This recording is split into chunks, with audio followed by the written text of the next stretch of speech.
नमस्कार, खेल समाचार में आपका स्वागत है। मैं हूं चंद्रशेखर जोशी और आइए सबसे पहले नजर डालते हैं सुर्खियों पर। पेरिस ओलंपिक में कांस्य पदक जीतने वाले भारतीय पहलवान अमन सहरावत हासिल की करियर की सर्वश्रेष्ठ रैंकिंग। कुश्ती के 57 किलोग्राम वर्ग में अमन 51,600 अंकों के साथ पहुंचे दूसरे स्थान पर। सिंसिनाटी ओपन के फाइनल की लाइनअप हुई तय। पुरुष एकल में विश्व के नंबर 1 खिलाड़ी यानिक सिनर के सामने होगी अमेरिका के फ्रांसिस टियाफो की चुनौती। वहीं महिला एकल में आर्यना सबालेंका और जेसिक पेग्युला होंगी आमने सामने। और इंग्लिश क्लब मैनचेस्टर सिटी ने आसान जीत के साथ किया नए सत्र का आगाज। प्रीमियर लीग में चेल्सी को दी 2-0 से शिकस्त। वहीं ला लीगा में गत चैंपियन रियल मैड्रिड को पहले मुकाबले में ड्रॉ से करना पड़ा संतोष।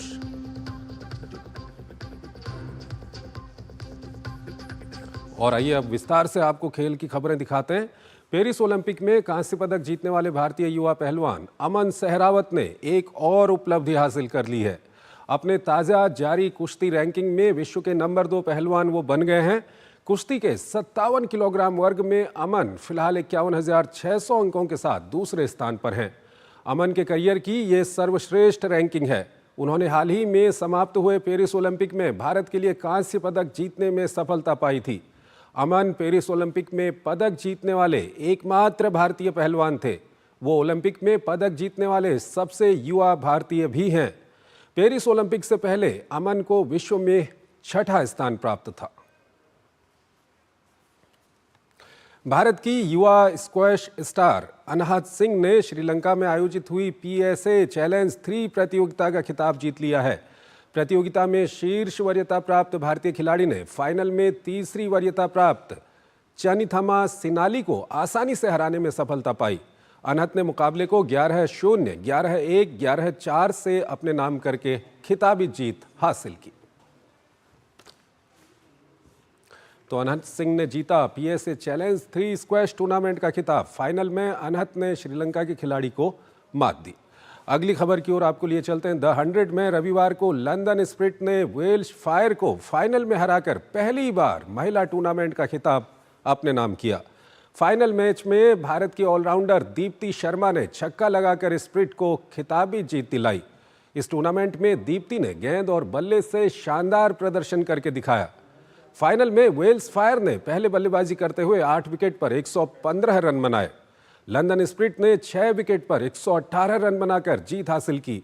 दीप्ति ने इस मुकाबले में न केवल 16 गेंद में नाबाद 16 रन की मैच विनिंग पारी खेली, बल्कि गेंदबाजी में भी 1 विकेट चटकाया। दीप्ति ने पूरे टूर्नामेंट में 8 विकेट चटकाए और 212 रन बनाए। पेरिस ओलंपिक के समाप्त होने के बाद अब दुनिया भर के खेल प्रेमियों को पेरिस पैरालंपिक के शुरू होने का इंतजार है। पेरिस पैरालंपिक की शुरुआत 28 अगस्त से होगी। भारत पेरिस पैरालंपिक में 84 खिलाड़ियों का दल भेज रहा है, जो पैरालंपिक खेलों के इतिहास में भारत का अब तक का सबसे बड़ा दल है। खेल प्रेमियों की नजर अब पेरिस पैरालंपिक पर टिकी हुई है। पैरालंपिक खेल 28 अगस्त से 8 सितंबर तक पेरिस में आयोजित होंगे। भारत पेरिस पैरालंपिक में पैरालंपिक खेलों के इतिहास में अपना अब तक का सबसे बड़ा 84 खिलाड़ियों का दल भेज रहा है। टोक्यो पैरालंपिक में भारत ने 54 खिलाड़ियों का दल भेजा था, जिसमें 14 महिलाएं थी। पेरिस पैरालंपिक में भारत 84 खिलाड़ियों का दल भेज रहा है, जिसमें 32 महिलाएं हैं। इस बार पैरा साइकिलिंग, पैरा रोइंग और ब्लाइंड जूडो 3 नए खेल रहेंगे, जिनमें भारतीय खिलाड़ी हिस्सा लेंगे। इस तरह भारत इस बार कुल 12 खेलों में हिस्सा लेगा। पेरिस पैरालंपिक में कुल 22 खेलों का आयोजन किया जाएगा। टोक्यो पैरालंपिक में भारत ने अपना सर्वश्रेष्ठ प्रदर्शन करते हुए कुल 19 पदक जीतने में कामयाबी पाई थी।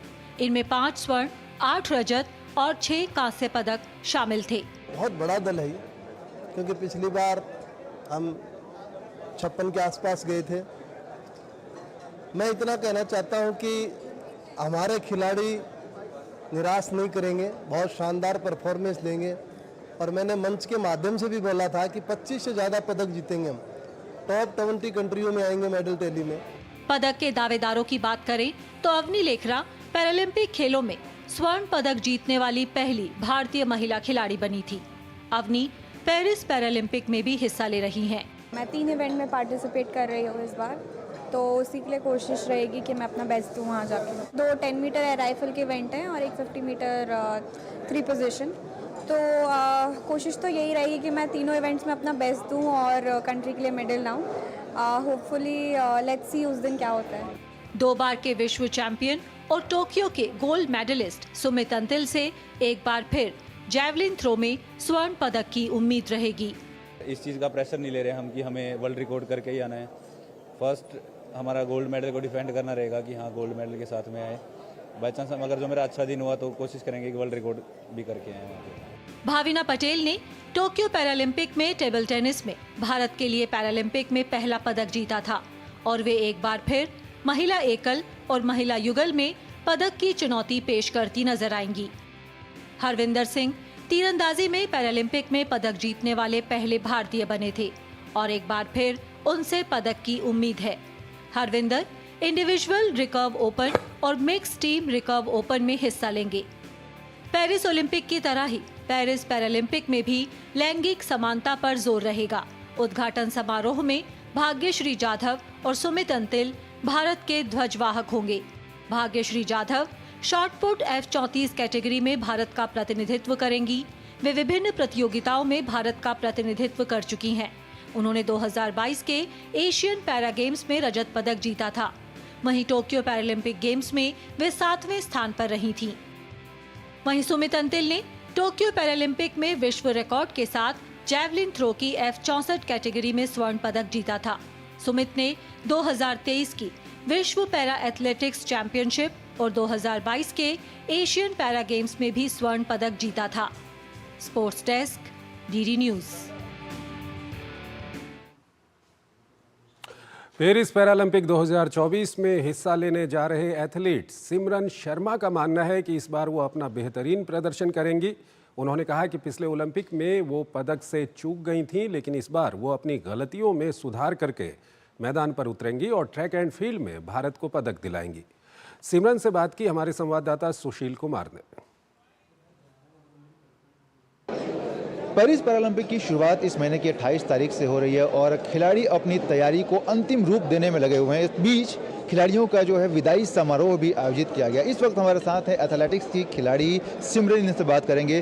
सिमरन, पिछली बार आपने टोक्यो ओलंपिक में पार्टिसिपेट किया था, हालांकि आप पदक से चूक गई। इस बार कितनी तैयारी है और कितने बड़े हुए मनोबल के साथ आप पेरिस पैरालंपिक में हिस्सा लेने वाली हैं? सर, इस बार तैयारी बहुत अच्छी है। पिछली बार चीज़ों से बहुत कुछ सीखा था। इंजरी थी, हैमस्ट्रिंग इंजरी थी और जहाँ तक कि अभी तक ट्रैक में एक भी मेडल नहीं आया है, पैरा में या एबल में, ओलंपिक में। तो इस बार कोशिश है कि उस चीज़ को भरा जाए, खाता खोला जाए और ट्रैक में पहला मेडल दिया जाए इंडिया को। ऑब्वियसली वहाँ से चीज़ें सीखी गई हैं। मसल में कमी थी, स्ट्रेंथनिंग में कमी थी और चीज़ों पे काम करा गया है। अभी सब कुछ अच्छा चल रहा है, पॉजिटिव है, इंजरी फ्री है और अभी उम्मीद है कि हम अपने देश के लिए मेडल लेके आएंगे। सिमरन, एक तो महिला हैं, आप रिप्रेजेंट करती हैं महिला की कैटेगरी में और पैरा एथलीट हैं। किन चुनौतियों का सामना करना पड़ता है और शुरू से लेके अब तक आप अपने सफ़र के बारे में बताइए कि इस लेवल तक पहुंचने के लिए आपको किस तरीके का जो है स्ट्रगल करना पड़ा? सर, बहुत सारी चीज़ें होती हैं, जैसे कि जब हम छोटे थे तो कहीं ना कहीं जो हमारा समाज है वो इतना अच्छा नहीं है, तो बहुत प्रॉब्लम होती थी। बिल्कुल भी अपने ऊपर भरोसा नहीं था उस टाइम पे, क्योंकि सोचते थे कि भगवान ने हमें ही ये क्यों कमियां दी। पर धीरे धीरे जब आगे बढ़े तो पता चला कि हाँ, ये हमारी कमज़ोरी नहीं, हमारी ताकत है। तो अपनी कमज़ोरी को अपनी ताकत बनाया और आगे बढ़े, कॉन्फिडेंस लाया अपने अंदर। और आज लोग जो हमें टोंट मारते थे वो आज हमें ये बोलते हैं कि मेरी बेटी भी सिमरन जैसी हो और वो भी अपने देश का नाम रोशन करे। तो सर, ये सबसे बड़ी अचीवमेंट लगती है मुझे कि मैं लोगों की सोच बदल रही हूँ और मेरी वजह से लड़कियां बाहर निकल रही हैं। बहुत सारी लड़कियां आती हैं बात करने के लिए कि दीदी, हमारे पापा ने भी हमें भेजा है कि जाओ तुम गेम करो सिमरन की तरह। तो सर, उससे बड़ी बात मेरे लिए कुछ नहीं है कि अगर लोग मुझे देख के अपनी बेटियों को सपोर्ट कर रहे हैं। तो पीएम मोदी पेरिस ओलंपिक में जो पदक जीतने वाले खिलाड़ी थे उनके साथ उन्होंने पर्सनल लेवल पे बातचीत की। क्या आपको लगता है कि इस बार आप उन खिलाड़ियों की फहरिस्त में शामिल होंगी? सर पक्का शायद कोशिश तो यही है। पहले से पहले हम किसी चीज़ के लिए कुछ नहीं बोल सकते, बहुत डर लगता है बोलने में शुरू में, पर हाँ तैयारी मेडल की है। और रही पीएम सर की बात, तो पीएम सर सिर्फ मेडलिस्ट से नहीं, जो नॉन मेडलिस्ट रहते हैं, जो पैरालंपियन रहते हैं, उनसे भी बात करते हैं। पिछली बार जब हम आए थे गेम खेलने के बाद इंडिया, तो सर ने सबसे पर्सनली बात की थी और मेरे से भी बात की थी, जबकि हमारा मेडल नहीं था। तो ये हमारे लिए बहुत बड़ी बात है कि देश के प्रधानमंत्री टीम के लिए टाइम निकाल रहे हैं और पर्सनली सबसे बात कर रहे हैं। और उन्होंने मेरे से उस टाइम ये बोला था कि अच्छा हुआ तुम्हारा मेडल नहीं आया, अगर अभी मेडल आ जाता तो शायद उसकी कदर नहीं होती और तुम आगे मेहनत नहीं करती इतनी ज़्यादा, और अगली बार तुम देखना तुम्हारा पक्का मेडल आएगा। ये बहुत बहुत शुक्रिया दूरदर्शन से जुड़ने के लिए। तो ये थी सिमरन, जिनका साफ तौर पर कहना है कि इस बार ये पदक जीतने में ज़रूर सफल होंगी। और जिस तरीके से पीएम मोदी हर खिलाड़ी से पर्सनल लेवल पर बात करते हैं और कहीं ना कहीं ये इस मौके को भी नहीं गंवाना चाहती। Sushil Kumar, DD news. भारतीय महिला ए क्रिकेट टीम ने ऑस्ट्रेलिया के दौरे पर अपनी पहली जीत दर्ज की। रविवार को खेले गए तीसरे वनडे में भारत ए ने ऑस्ट्रेलिया ए को 171 रन के विशाल अंतर से शिकस्त दी। भारत ने पहले बल्लेबाजी करते हुए 9 विकेट पर 243 रन बनाए थे। जवाब में ऑस्ट्रेलियाई टीम सिर्फ 72 रन बनाकर आउट हो गई। लेग स्पिनर प्रिया मिश्रा ने टूर पर अपने पहले मैच में शानदार प्रदर्शन करते हुए 5 विकेट लिए। दिल्ली डेफ क्रिकेट एसोसिएशन द्वारा आगामी डेफ क्रिकेट प्रतियोगिताओं के लिए अलग अलग वर्गों में टीम का चयन किया गया। ट्रायल में T20 national cricket championship, under 19 cricket championship और महिलाओं की T10 डेफ प्रीमियर लीग के लिए खिलाड़ियों का चयन हुआ। इस ट्रायल में लगभग 200 खिलाड़ियों ने हिस्सा लिया। देखिए हमारे संवाददाता शरद मुदगल की ये खास रिपोर्ट।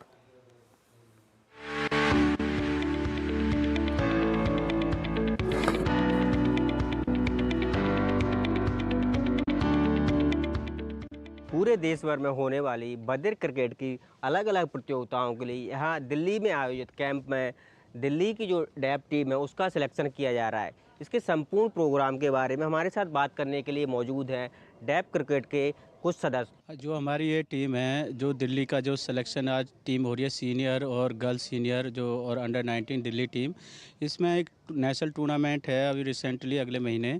तो जो भी अच्छा बच्चा खेलेगा वो इंडिया के लिए प्रेजेंट करेगा। जो एशिया कप है अभी हमारा रिसेंटली, और वर्ल्ड कप है 50 ओवर का जो कतर में होएगा यूएई में। तो हमारी कोशिश है एक अच्छी इंडिया की टीम बने और दिल्ली से भी अच्छे बच्चे निकल के जो इंडिया को प्रेजेंट करें। आप हमें बताइए यहाँ जो प्रोग्राम चल रहा है टीम सिलेक्शन का, उसकी क्या प्रोसेस है और पूरा प्रोग्राम क्या है? यहाँ दिल्ली में अंडर 19 और मेंस की जो बड़ी टीम है, वुमेंस की टीम है, सभी के सदस्य यहाँ आए हुए हैं संपूर्ण दिल्ली से, जिसमें टीम चयन की जाएगी अलग अलग वर्गों के लिए, जिसमें अंडर 19 की भी रहेगी, मेन टीम भी रहेगी, वुमेन्स टीम भी रहेगी, जो कि नेशनल के लिए खेलने के लिए जाएंगे संपूर्ण भारत में। आज हम सब यहाँ पे डेफ क्रिकेट सोसाइटी के द्वारा एकत्रित किए गए हैं, क्योंकि यहाँ पर अब दिल्ली के सीनियर बॉयज़, सीनियर गर्ल्स और अंडर 19 बॉयज़ की क्रिकेट ट्रायल है। जो दिल्ली को रिप्रेजेंट करेंगे बच्चे यहाँ पे, वो यहाँ से सिलेक्ट होकर आगे खेलने जाएंगे। जो व्यक्ति अच्छा खेलेगा और अपना टैलेंट दिखाएगा उसका चयन किया जाएगा। भारतीय बधिर क्रिकेट टीम में उम्मीद करते हैं ये जो सभी लोग अपने टैलेंट को प्रदर्शन करें और नेशनल लेवल की प्रतियोगिता में अपना पराक्रम दिखाएं। साथ ही भारतीय बधिर क्रिकेट टीम में इनका सिलेक्शन हो, जिससे कि भारत को ये रिप्रेजेंट कर सके। कैमरामैन गिरीश के साथ मैं शरद मुदगल, डीडी न्यूज़, दिल्ली। अगली खबर की ओर आपको लिए चलते हैं। सिनसिनाटी ओपन टेनिस टूर्नामेंट के फाइनल की लाइनअप तय हो गई है। पुरुष एकल में विश्व के नंबर 1 टेनिस खिलाड़ी इटली के यानिक सिनर का सामना अमेरिका के फ्रांसिस टियाफो से होगा। लेकिन इस वक्त एक बड़ी खबर आ रही है, विदेश मंत्रालय की प्रेस कॉन्फ्रेंस चल रही है। आइए आपको सीधे वहीं लिए चलते हैं। Looks after Ukraine in the Ministry of External Affairs, and Mr. Sahu looks after Poland. So we have 2 additional secretaries also on the dais. With that, may I request Secretary West to make his opening remarks. Sir, over to you. Thank you, Randir, and good evening, all of you. I will first start with information about the visit to Poland, and then go on to the visit to Ukraine. Prime Minister Shri Narendra Modi will be undertaking an official visit to Poland this week on 21st and 22nd August at the invitation of Prime Minister His Excellency Donald Tusk. This is a landmark visit as Prime Minister of India is visiting Poland after 45 years. The visit takes place as we also mark the 70th anniversary of the establishment of our diplomatic relations between India and Poland. Prime Minister Modi had met Prime Minister Tusk on 4 occasions in the latter's earlier capacity as the President of the European Council. Prime Minister Modi had also held a telephone conversation with President His Excellency Andrzej Duda in 2022.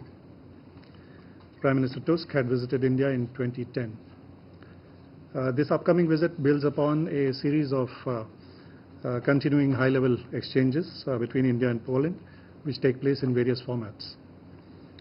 During the first 4 months of this year alone, for example, there have been a couple of high-level interactions. Our External Affairs Minister and Foreign Minister Sikorski had met on the sidelines of the Munich Security Conference in February. And Poland's Secretary of State for Foreign Affairs, Władysław Bartoszewski, had visited India the same month.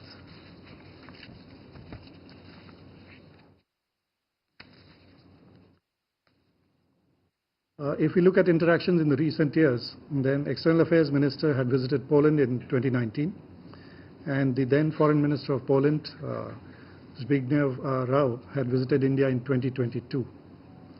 The chairperson of India-Poland Parliamentary Friendship Group, Ms. Kinga Gajewska, had visited India in 2021.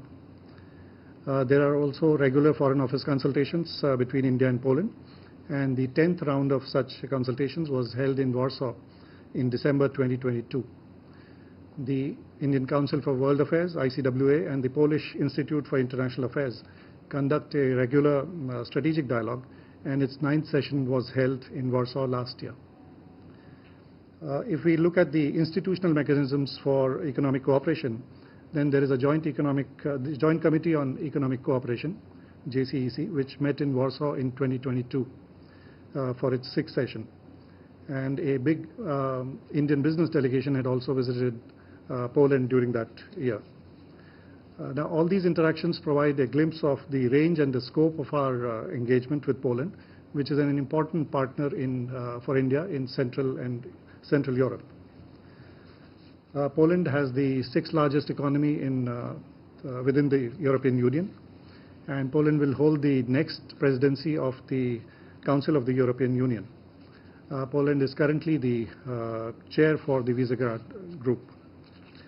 Our bilateral trade is substantial, and this makes it's of the order of $6 billion, which makes Poland India's largest trading partner in Central and Eastern Europe.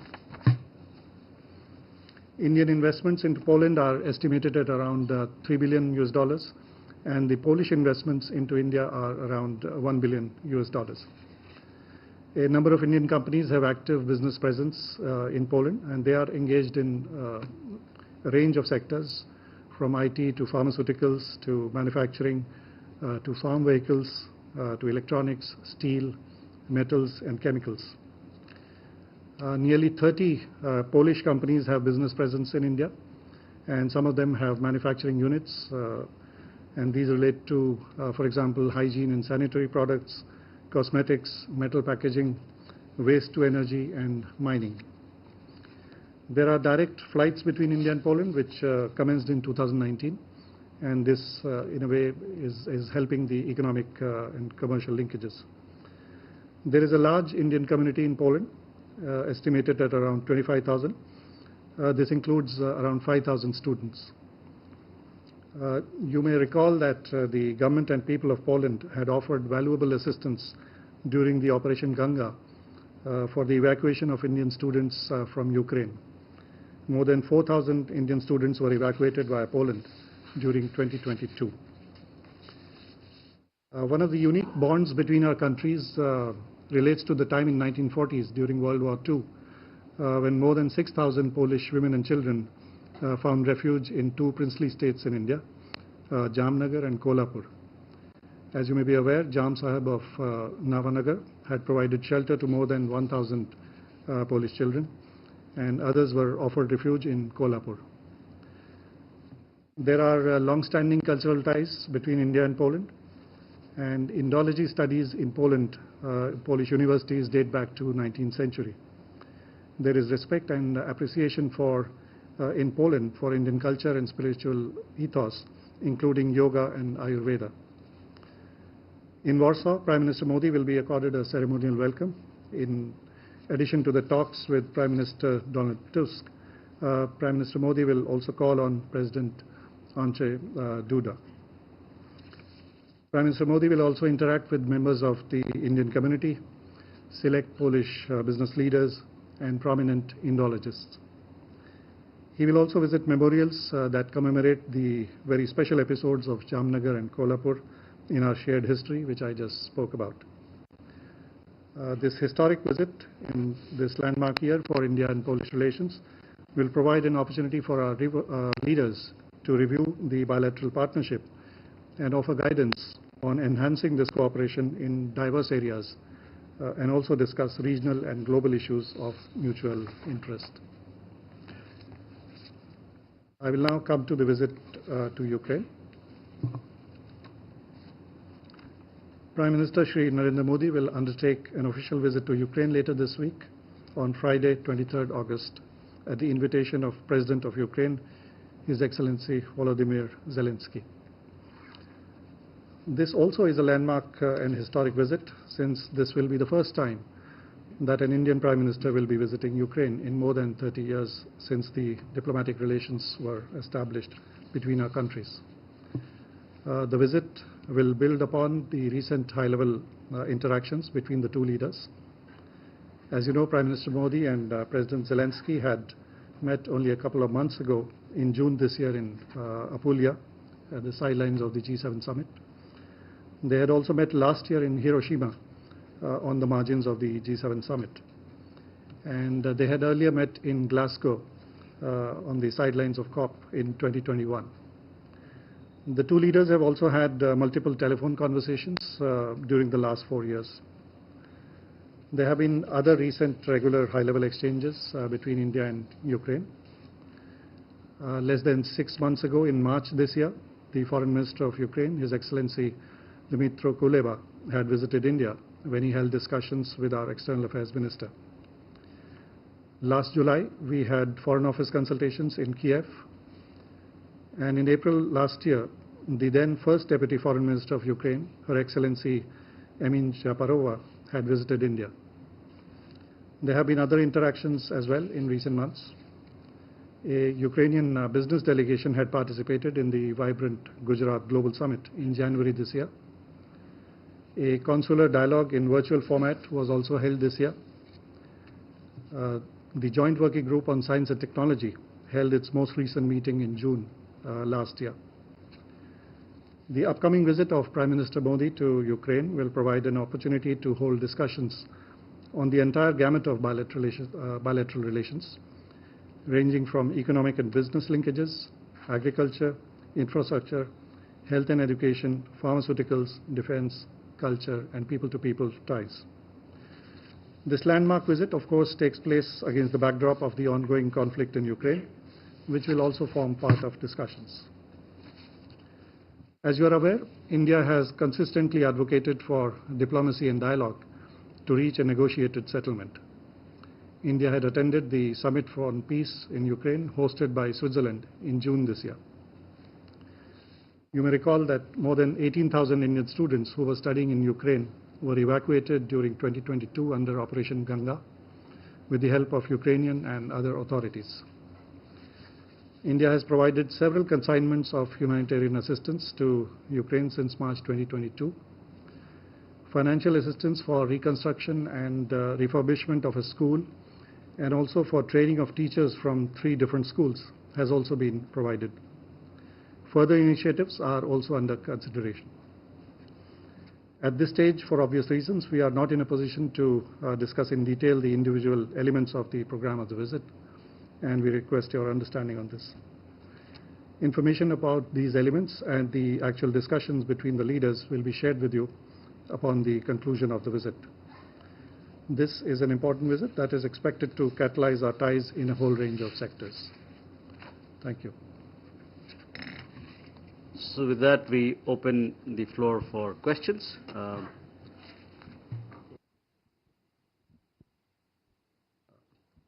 We start here then. Ayushi. Sir, good evening. This is Ayushi Agarwal from ANI. I have two questions, one related to Poland and other to Ukraine.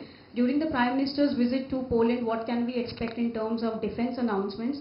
Second, when the Prime Minister visits Ukraine, will there be any talks related to ceasefire and mediation from the Indian side, since there has not been any breakthrough? Does India have any plans to narrow the gap and bring the parties on the same page when Prime Minister visits Kiev? तो आप विदेश मंत्रालय की press conference को देख रहे थे। प्रधानमंत्री नरेंद्र मोदी पोलैंड और यूक्रेन के दौरे पर जाएंगे, उसको लेकर के विदेश मंत्रालय की ओर से ये प्रेस कॉन्फ्रेंस की जा रही थी। काफ़ी महत्वपूर्ण ये दोनों देशों के दौरे हैं प्रधानमंत्री के। और यहाँ पर एक छोटा सा ब्रेक लेते हैं।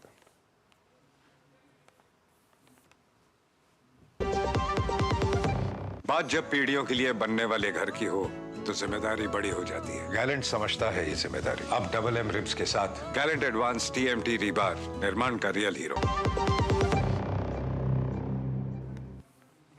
स्वागत है आपका। ब्रेक के बाद एक महत्वपूर्ण खेल की खबर आपको बताते हैं। इंग्लिश क्लब मैनचेस्टर सिटी ने फुटबॉल के नए सत्र की शुरुआत शानदार जीत के साथ की है। अपने पहले प्रीमियर लीग मैच में मैन सिटी ने चेल्सी को 2-0 से हराने में सफलता पाई। वहीं लिवरपूल और आर्सेनल ने भी जीत के साथ प्रीमियर लीग में अपना अभियान शुरू किया है। दूसरी तरफ स्पेनिश लीग में गत चैंपियन रियल मैड्रिड को अपने पहले ही मुकाबले में ड्रॉ से संतोष करना पड़ा है।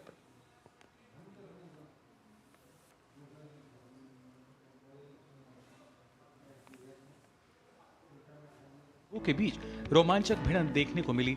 इंग्लिश प्रीमियर लीग में गत विजेता मैनचेस्टर सिटी ने शानदार जीत के साथ अपने अभियान की शुरुआत की है। मैन सिटी ने सत्र के पहले लीग मुकाबले में चेल्सी जैसी मजबूत टीम पर 2-0 की शानदार जीत हासिल की। मैन सिटी ने आक्रामक शुरुआत करते हुए मैच के 18वें मिनट में ही बढ़त बना ली। सिटी के लिए अर्लिंग हालांड ने सिल्वा के पास पर सत्र का पहला गोल किया। मैच का दूसरा गोल खेल समाप्त होने से पहले 84वें मिनट में मातेओ कोवासिच ने किया। रविवार को खेले गए एक अन्य मुकाबले में ब्रेंटफोर्ड ने क्रिस्टल पैलेस पर 2-1 की रोमांचक जीत दर्ज की। ब्रेंटफोर्ड की तरफ से दोनों हाफ में एक एक गोल देखने को मिला। वहीं क्रिस्टल पैलेस की तरफ से एकमात्र गोल 57वें मिनट में हुआ। इससे पहले शनिवार को हुए मुकाबले में लिवरपूल ने जीत के साथ अपने अभियान की शुरुआत की। लिवरपूल ने सत्र के अपने पहले मुकाबले में इप्सविच टाउन को 2-0 से हराने में सफलता पाई। लिवरपूल की टीम भले ही इस मुकाबले को जीतने में सफल रही हो, लेकिन उन्हें जीत हासिल करने के लिए कड़ी मेहनत करनी पड़ी। पहले हाफ का खेल गोल रहित समाप्त होने के बाद दूसरे हाफ में लिवरपूल की तरफ से दोनों गोल देखने को मिले। डिएगो जोटा ने 60वें मिनट में और मोहम्मद सलाह ने 65वें मिनट में गोल करने में सफलता पाई।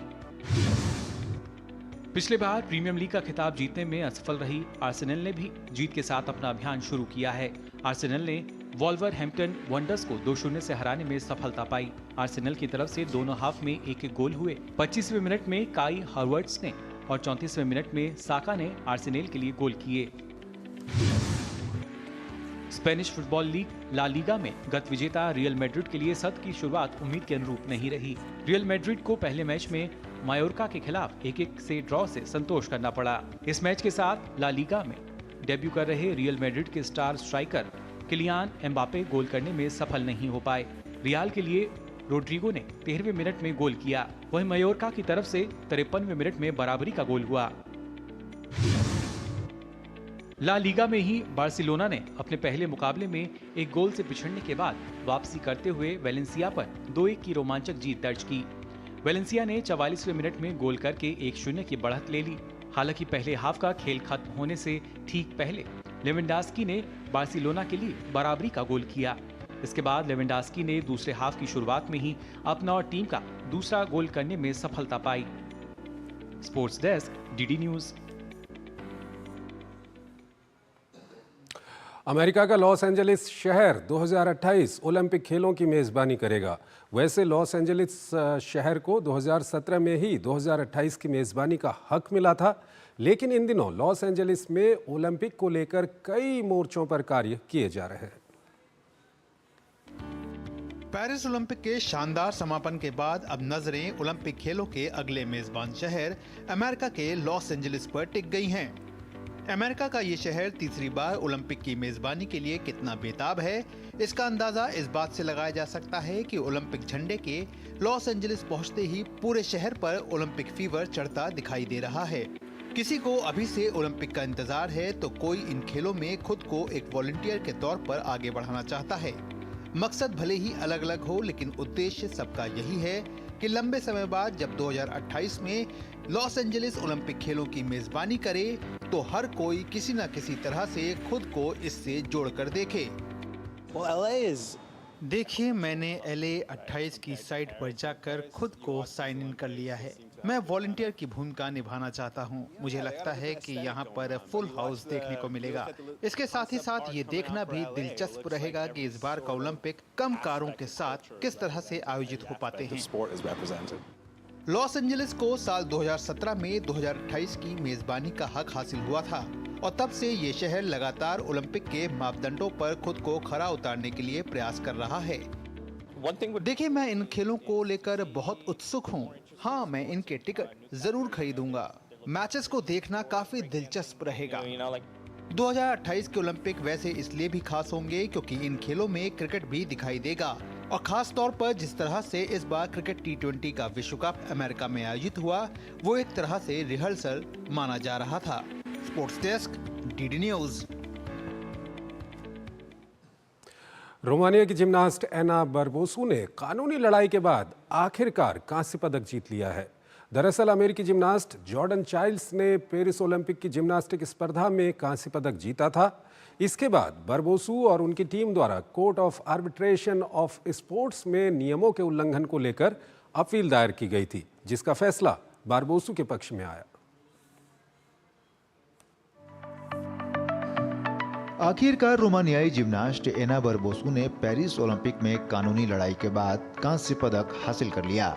दरअसल पेरिस ओलंपिक के जिम्नास्टिक प्रतियोगिता में अमेरिकी जिम्नास्ट जॉर्डन चाइल्ड्स के अयोग्य करार दिए जाने के बाद एना बरबोसू को एक समारोह के दौरान पोडियम पर पदक सौंपा गया।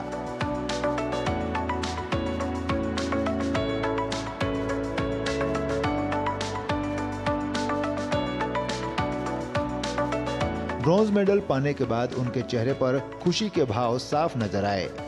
उन्होंने इस मौके पर अपनी खुशी जाहिर करते हुए उनके संघर्ष में शामिल हर किसी शख्स का धन्यवाद किया। यह बहुत भावनात्मक क्षण है।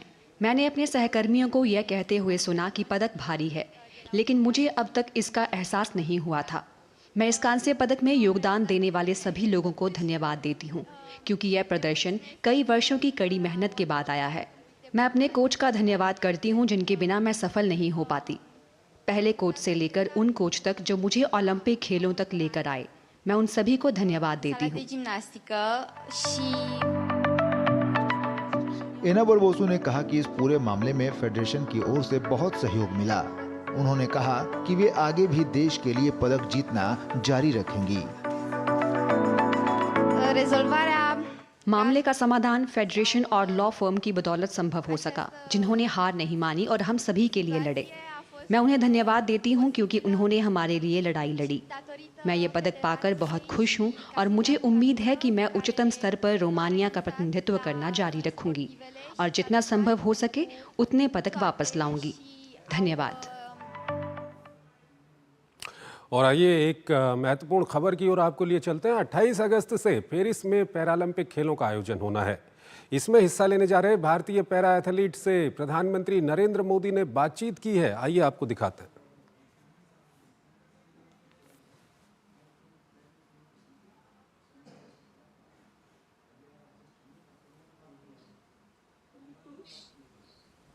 आज के इस शुभ अवसर पर मैं माननीय प्रधानमंत्री श्री नरेंद्र मोदी जी और इस कार्यक्रम में उपस्थित सभी पैरालंपिक खिलाड़ियों का स्वागत और अभिनंदन करता हूं।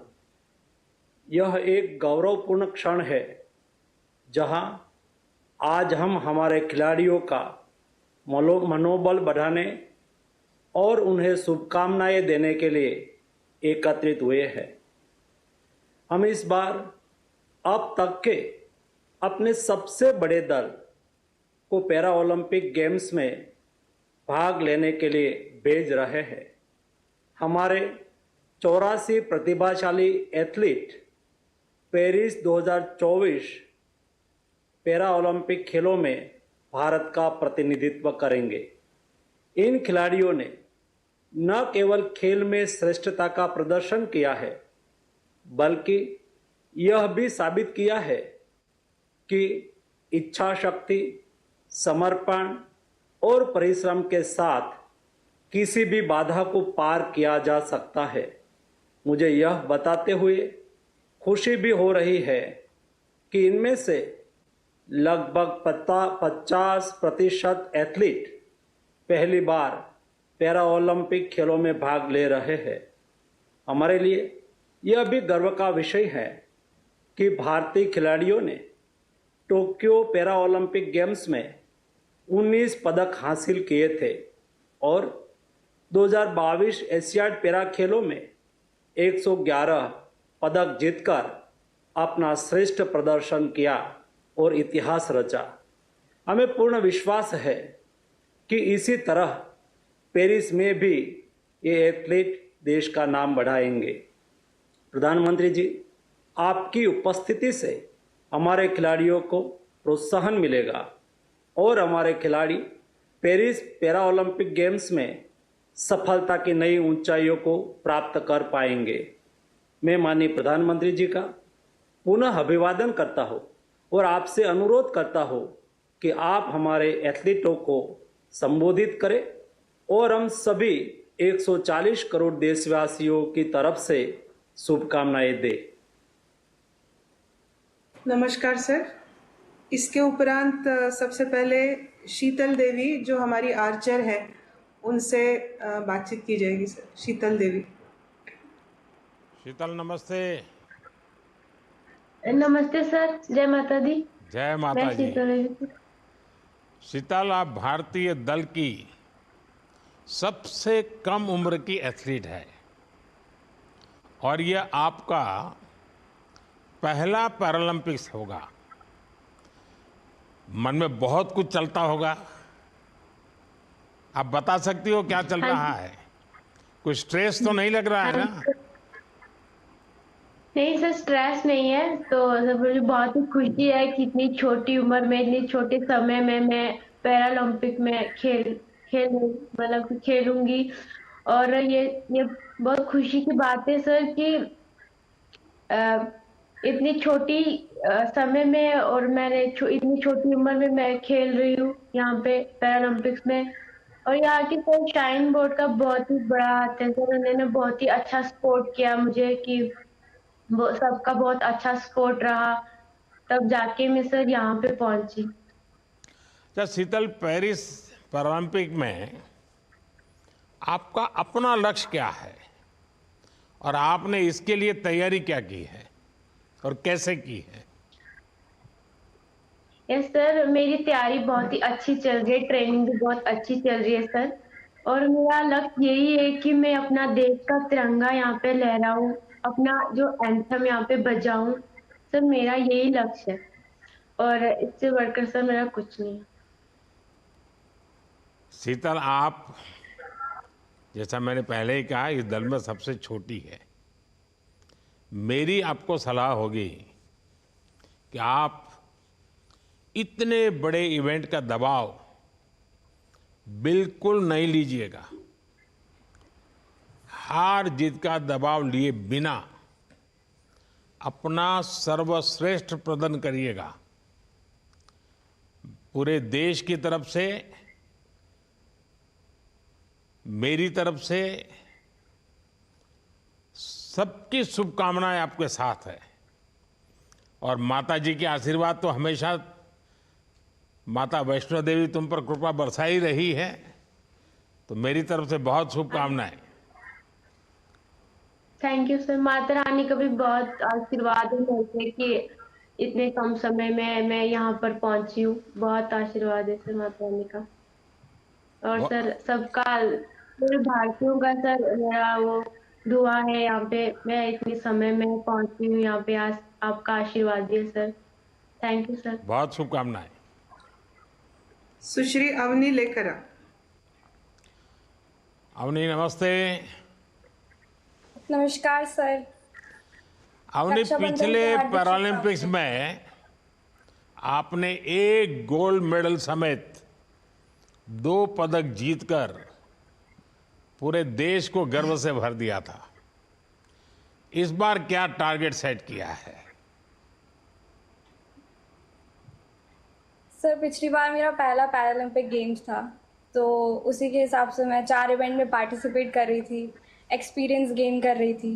अभी काफ़ी इस पैरालंपिक साइकिल में काफ़ी मैच्योरिटी आई है, स्पोर्ट को लेकर भी, टेक्निक को लेकर भी। कोशिश यही रहेगी कि इस बार भी मैं जिन भी इवेंट्स में पार्टिसिपेट कर रही हूँ उसमें अपना बेस्ट दूँ। और पूरे इंडिया का जो सपोर्ट रहा है, इतना प्यार मिला है पिछले पैरालंपिक्स के बाद, आपका इतना सपोर्ट रहा है, उससे इतनी मोटिवेशन मिलती है, एक रिस्पॉन्सिबिलिटी भी आती है कि वहाँ जाकर अपना बेस्ट देना है और अच्छा करना है। अवनी, जब आप टोक्यो से जीत कर आई थी तो उसके बाद जीवन कैसे बदला था?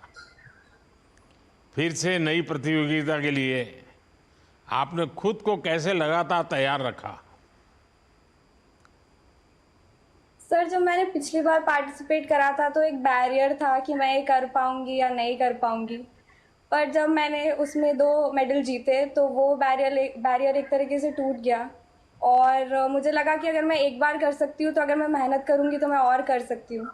और जब मैं पार्टिसिपेट करती हूँ इंडिया के लिए, specially on a wheel chair, जब मैं जाती हूँ और कंट्री को रिप्रेजेंट करती हूँ तो इतनी अच्छी फीलिंग आती है कि फिर वो ये वापस करने का मन करता रहता है। अवनी, आपको खुद से और देश को आपसे बहुत उम्मीदें हैं, लेकिन मेरा बस इतना कहना है कि इन उम्मीदों को बोझ मत बनने दीजिए। उम्मीद को अपनी शक्ति बनाइएगा। आपको बहुत बहुत शुभकामनाएं। धन्यवाद सर। श्री मारियप्पन तंगवेलु। वणक्कम भैया। मरियप्पन जी वणक्कम। सर मरियप्पन, आपने टोक्यो पैरालंपिक्स में रजत पदक जीता।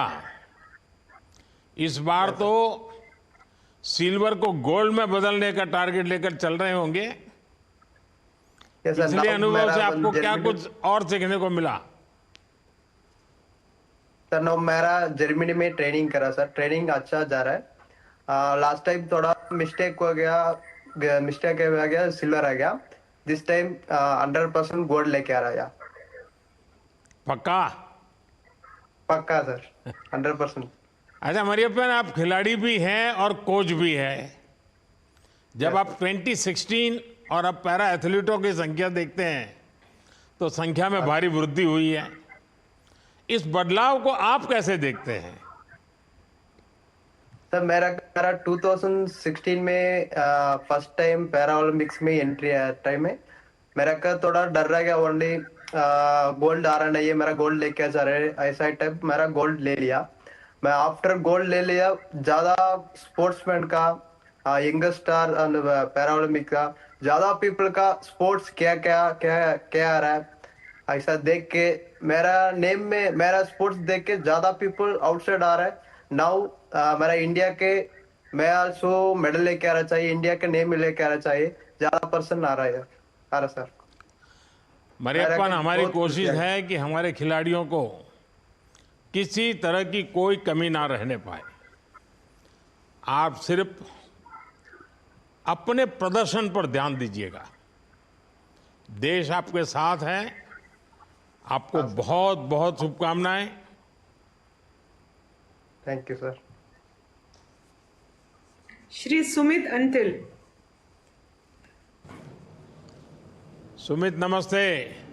नमस्ते सर। सुमित, आपने एशियाई पैरा खेलों और टोक्यो पैरालंपिक्स में स्वर्ण पदक जीतकर एक के बाद एक विश्व रिकॉर्ड बनाए। आपको अपना ही रिकॉर्ड तोड़ने की प्रेरणा कहाँ से मिलती है? सर, मेरे को लगता है कि भारत में इंस्पिरेशंस की कोई कमी नहीं है। जैसे हमारे पीसीआई के प्रेसिडेंट देवेंद्र झांझरिया भाई साहब भी हैं, नीरज चोपड़ा भाई साहब भी हैं, और भी बहुत सारे एथलीट हैं सर जिन्होंने मेरे से पहले देश का गौरव बढ़ाया है। उन्हीं से मिलती है सर। बट इंस्पिरेशन से ज़्यादा सेल्फ डिसिप्लिन और सेल्फ मोटिवेशन ने back to back world record तोड़ने में ज़्यादा काम किया है सर। सुमित, देखिए, सोनीपत की तो मिट्टी ही बहुत खास है और यहाँ से आप जैसे कई विश्व रिकॉर्डधारी और एथलीट निकलते हैं। हरियाणा के स्पोर्ट्स कल्चर से आपको कितनी मदद मिली है? बिल्कुल सर, जिस तरह से लोग यहाँ पे सपोर्ट करते हैं और गवर्नमेंट जिस तरह से सपोर्ट करती है, उसका बहुत बड़ा हाथ है कि सर हरियाणा से इतने सारे एथलीट्स इंटरनेशनल स्टेज पे कंट्री को रिप्रेजेंट करते हैं और देश का गौरव बढ़ाते हैं। गवर्नमेंट का भी काफ़ी सपोर्ट रहा है सर, और जिस तरह से लोगों ने यहाँ पे एक स्पोर्टिंग कल्चर बना रखा है, आई थिंक उससे ज़्यादा फायदा मिल रहा है सर। सुमित, आप विश्व चैंपियन है, इससे भी बड़ी बात है कि आप पूरे देश के लिए प्रेरणा है। मेरी शुभकामनाएं आपके साथ हमेशा रहेगी। अपना शानदार प्रदर्शन जारी रखें, पूरा देश आपके साथ खड़ा है। बहुत बहुत शुभकामनाएं सर। बहुत बहुत धन्यवाद सर। सुश्री अरुणा तंवर। नमस्कार सर, आपको रक्षाबंधन की हार्दिक शुभकामनाएं। अरुणा जी, आपको भी हार्दिक शुभकामनाएं। अरुणा, मैंने सुना है कि आपकी सफलता में आपके पिता ने बड़ी भूमिका निभाई। उनके सपोर्ट और अपनी इस जर्नी के बारे में कुछ बताएंगी? सर, परिवार के बिना तो हम एक नॉर्मल टूर्नामेंट नहीं खेल सकते। मैं तो पैरालंपिक्स सेकंड टाइम खेलने के लिए जा रही हूँ। पापा की स्टार्टिंग से बहुत सपोर्ट रहा है, साथ साथ मेरी मम्मी का भी बहुत सपोर्ट रहा है, क्योंकि जब सोशल जो प्रेशर होता है, लोग दिव्यांग को एक अलग नज़रिए से देखते हैं कि ये कुछ भी नहीं कर सकती, पर मेरे मम्मी पापा ने मुझे विश्वास दिलाया कि मैं बहुत कुछ कर सकती हूँ। आज मेरे घर में सर मुझे अपने भाइयों से कम नहीं समझा जाता। मम्मी बोलती है हम 3 भाई हैं, तो फैमिली का मुझे स्टार्टिंग से बहुत सपोर्ट रहा है सर। अरुणा, पिछले पैरालंपिक्स में आप एक महत्वपूर्ण मैच से ठीक पहले घायल हो गई थी। इस चोट के बाद आपने कैसे खुद को प्रेरित रखा और कैसे इससे बाहर निकल पाई? सर, जब आप एक मेन टूर्नामेंट को रिप्रेजेंट करते हैं, जब आप इंडिया को रिप्रेजेंट करते हैं, वो भी एक इकलौते गेम में, मैंने पूरे ताइक्वांडो कम्युनिटी को ओलंपिक्स में रिप्रेजेंट किया, बट कहीं ना कहीं इंजरी की वजह से पीछे हो गई। बट सर, एक इंजरी आपके गेम को नहीं रोक सकती, क्योंकि मेरा एम बहुत बड़ा है। जब तक इंजरियाँ नहीं आएंगी, आपको स्पोर्ट्स में मज़ा भी नहीं आएगा। इंजरियाँ तो सर स्पोर्ट्स में गहना है एक एथलीट्स का, तो कमबैक करना इतना मुश्किल नहीं था सर। बस मैंने खुद को स्ट्रॉन्ग रखा। मेरे कोचेज़ जो मैम संध्या भारती मैम है और मेरे पेरेंट्स, मुझे यही बोला है कि एक पैरालंपिक तेरा फ्यूचर डिसाइड नहीं करता, अभी तो बहुत सारे पैरालंपिक खेलने हैं। अरुणा, आप इंजरी को गहना समझती हो, यही आपकी मनोभूमिका सबको प्रेरित करने वाली है, लेकिन मैं नहीं चाहता हूं कि आप ऐसा गहना पहने। अरुणा, आप फाइटर है, जी सर। अपने खेल में भी और अपने जीवन में भी। आपने देश के लिए तो पदक जीता है, पर आपने लाखों बेटियों को भी प्रेरित किया है। आप फाइटर मानसिकता से पेरिस में शानदार प्रदर्शन करें। पूरे देश की शुभकामनाएं आपके साथ है। Thank you so much sir. अच्छा भाई, अब मैं कुछ सवाल खुद पूछना चाहता हूं, जिसका जवाब आप में से कोई भी दे सकता है। विशेष तौर पर मैं चाहूंगा कि वो लोग जरूर बोलें जो अब तक चुप रहे हैं। अच्छा, आप में से काफी एथलीट अपने पहले पैरालंपिक खेलों के लिए पेरिस जा रहे हैं। क्या कोई बता सकता है कि पहली बार ऐसे वैश्विक आयोजन में आपने देश का प्रतिनिधित्व करना आपको कैसा लगता है?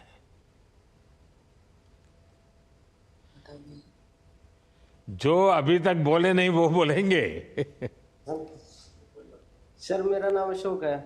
सर मैं फर्स्ट टाइम जा रहा हूँ सर। हर एथलीट का सर सपना होता है। क्या शुभ नाम?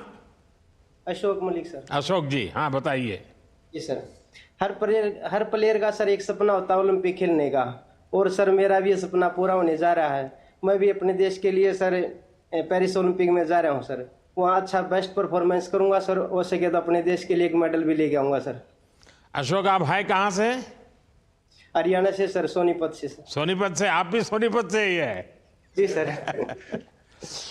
अच्छा, आप में से कितने लोग अपने दूसरे या तीसरे पैरालंपिक्स या अधिक खेलों के लिए जा रहे हैं?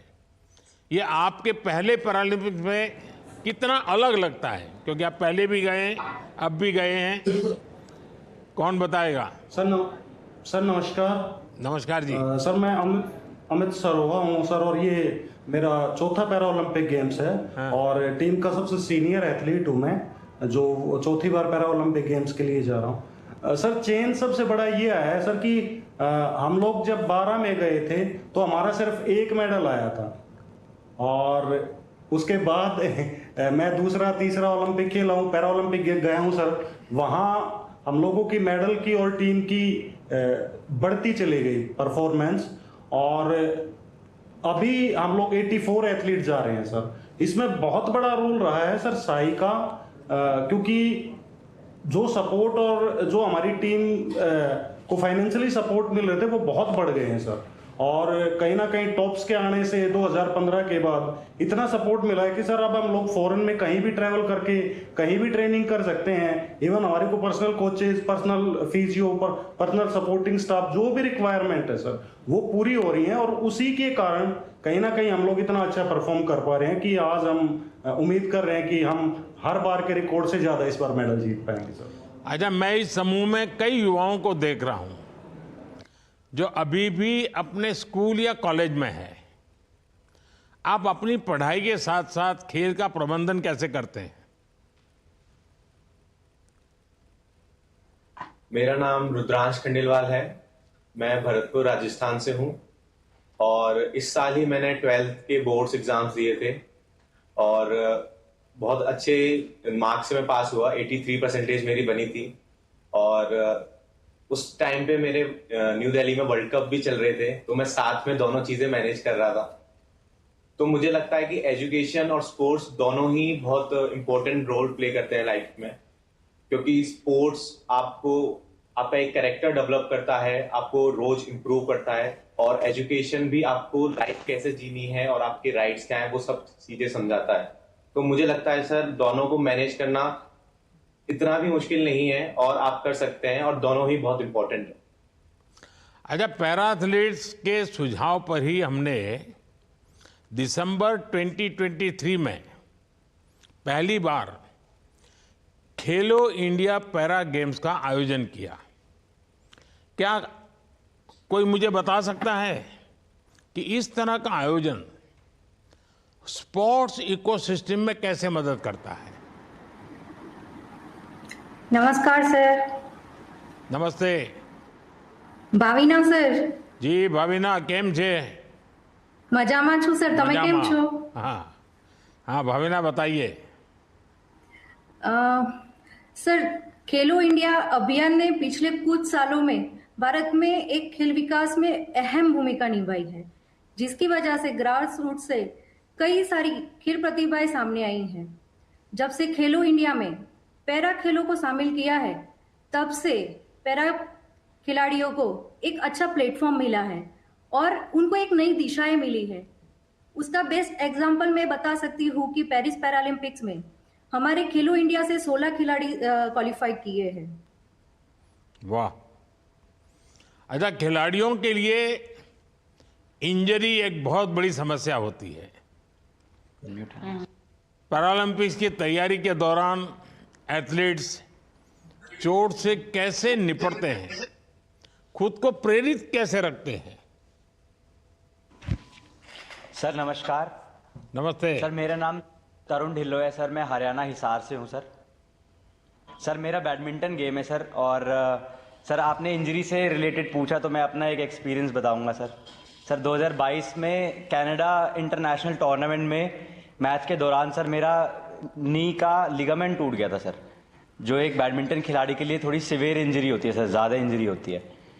और सर मैं बहुत खुशकिस्मत हूँ सर कि मैं एक टॉप्स का एथलीट हूँ सर, और सभी एथलीट्स को और सर आपको मैं ये बताना चाहूँगा सर कि टॉप्स में होने की वजह से उस टाइम पर सर मुझे मेरी चोट लगने से लेकर सर साई के ऑफिशियल्स और सर स्पोर्ट्स साइंस की टीम ने मुझे सर बहुत मदद करी, और वहाँ से सर बिज़नेस क्लास में मुझे प्लेन की टिकट से सर स्पेशली रिक्वेस्ट पे मुझे लाया गया इंडिया।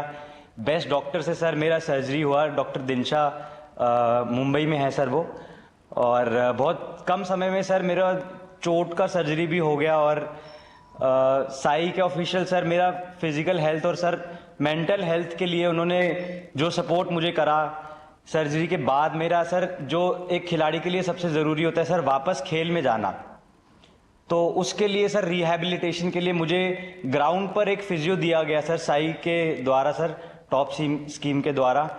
और सर मैंने डॉक्टर ने मुझे बोला कि 10 से 11 महीने लगेंगे रिकवर करने में, बट सर साई के सपोर्ट की वजह से मैं बोलूँगा सर 7 महीने में मैं रिकवर करके 8वें महीने में सर मैं एक इंटरनेशनल टूर्नामेंट खेलने गया और सर मैंने वहाँ पर गोल्ड मेडल जीता।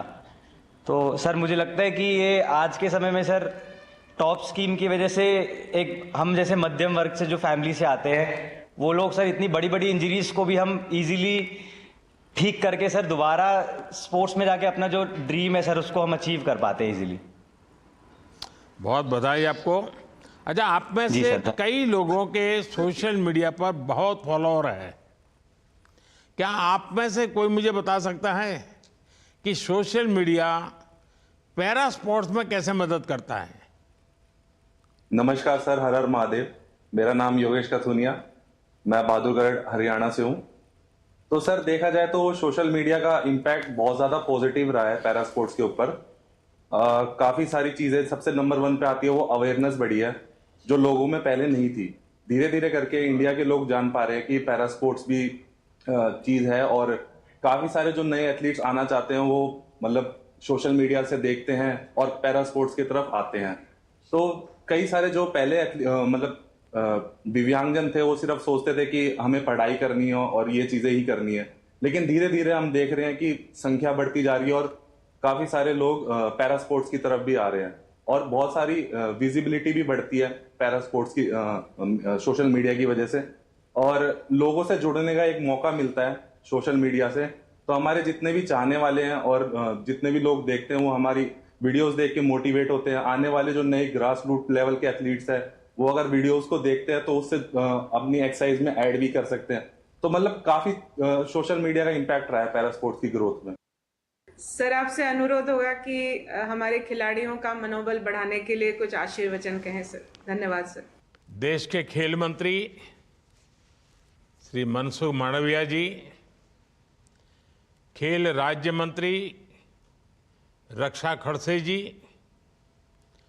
दुनिया के कोने कोने में उपस्थित पैरालंपिक्स एथलीट्स, कोचेस एवं स्टाफ,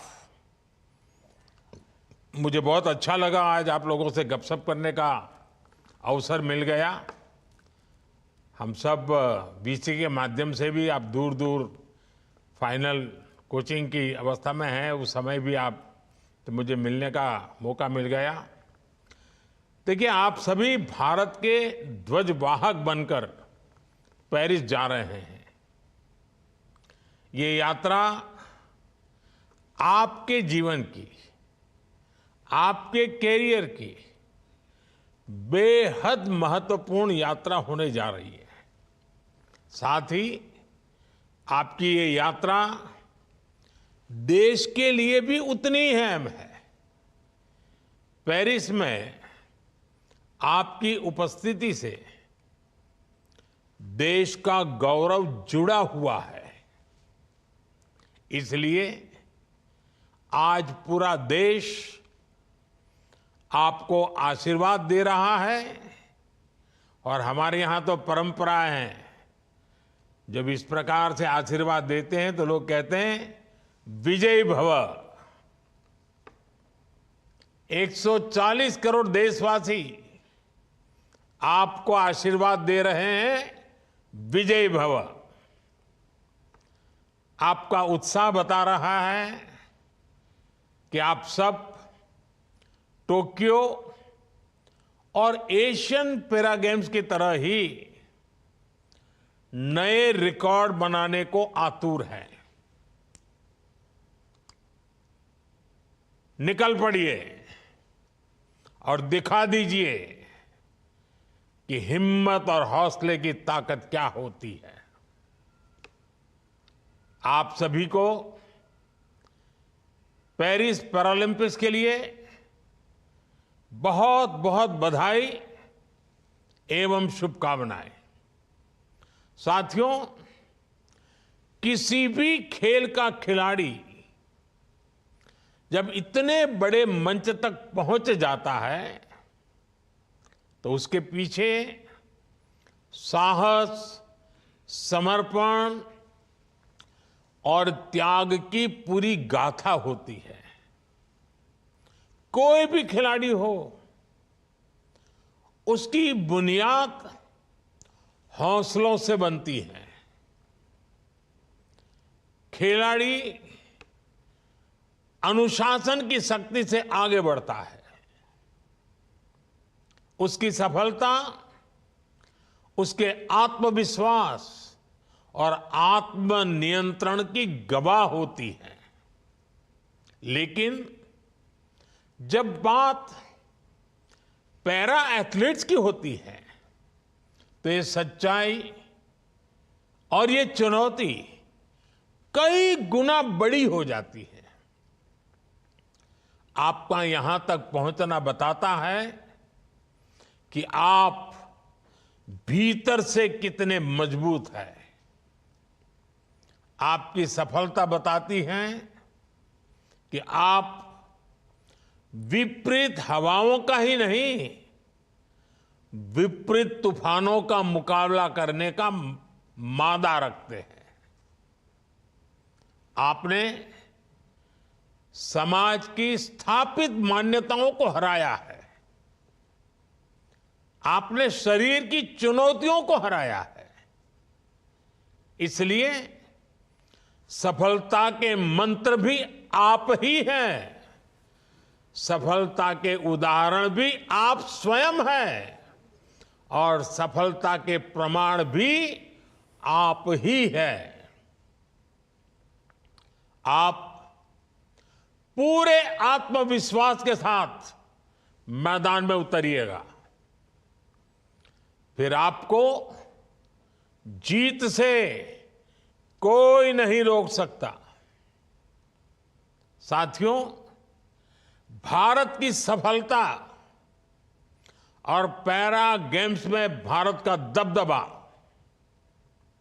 बीते वर्षों में कैसे बढ़ा है, आप सभी इसके साक्षी हैं। 2012 में लंदन पैरालंपिक्स में भारत ने केवल एक मेडल जीता था। हमें कोई गोल्ड नहीं मिला था। 2016 में रियो में भारत ने 2 गोल्ड और कुल 4 मेडल जीते और टोक्यो पैरालंपिक्स में हमने रिकॉर्ड 19 मेडल जीते। 5 गोल्ड, 8 सिल्वर और 6 ब्रॉन्ज भारत को मिले थे। आप में कई खिलाड़ी हमारे उस कंटिजेंट का हिस्सा थे और मेडल भी जीत कर लाए थे। पैरालंपिक के इतिहास में अब तक भारत ने जो 31 मेडल जीते हैं, उनमें से 19 अकेले टोक्यो में आए थे। आप अंदाजा लगा सकते हैं पिछले 10 वर्षों में भारत ने स्पोर्ट्स में और पैरा गेम्स में कितनी ऊंची उड़ान भरी है। साथियों, स्पोर्ट्स में भारत की उपलब्धियां खेलों को लेकर समाज के बदलते नजरिए का प्रतिबिंब है। एक समय था खेलों को खाली समय का काम माना जाता था। जो खाली है वो खेलता है, और आज जो खेलता है वो खिलता है। घर परिवार में भी ज्यादा खेलने वाले को डांट पड़ती थी। स्पोर्ट्स को कैरियर नहीं, करियर में बाधा माना जाता था। स्पोर्ट्स में अवसर न के बराबर होते थे। मेरे दिव्यांग भाई बहनों को भी कमजोर और आश्रित माना जाता था। हमने इस सोच को बदला, उनके लिए ज्यादा अवसर बनाए। आज पैरा गेम्स को भी उतनी ही प्राथमिकता मिलती है जितनी दूसरे स्पोर्ट्स को मिलती है। अब देश में खेलो इंडिया पैरा गेम्स की भी शुरुआत हुई है। पैरा एथलीटों की मदद के लिए ग्वालियर में एक पैरा खेल प्रशिक्षण केंद्र भी स्थापित किया है। हमारे पैरा एथलीट्स को टॉप्स और खेलो इंडिया सुविधाओं का लाभ मिल रहा है। मुझे खुशी है कि इस समूह में 50 एथलीट्स टॉप्स योजना से जुड़े हैं और 16 खिलाड़ी खेलो इंडिया एथलीट्स हैं। आपकी स्पेशल नीड्स को देखते हुए विदेशी कोच, एक्सपर्ट और सहायक कर्मचारी भी नियुक्त किए गए हैं। और इस बार आपको पेरिस में एक शानदार चीज और देखने को मिलेगी। पेरिस पैरालंपिक गेम्स विलेज में भी आप सभी के लिए एक खास रिकवरी सेंटर बनाया गया है। मुझे उम्मीद है ये रिकवरी सेंटर भी आपके लिए बहुत मददगार साबित होगा। साथियों, पेरिस 2024 पैरालंपिक्स और भी कई मानों में देश के लिए खास है। कई खेलों में हमारे स्लॉट्स बढ़े हैं, हमारी भागीदारी बढ़ी है। मुझे विश्वास है पेरिस पैरालंपिक्स खेलों में भारत की स्वर्णिम यात्रा का बड़ा माइलस्टोन साबित होगा। आप जब नए रिकॉर्ड बनाकर देश लौटेंगे तो आपसे एक बार फिर मुलाकात होगी। आप सभी को एक बार फिर पूरे देश की तरफ से बहुत बहुत शुभकामनाएं। और देश आपके लिए एक ही मंत्र कह रहा है, विजय भव, विजय भव, विजय भव। धन्यवाद।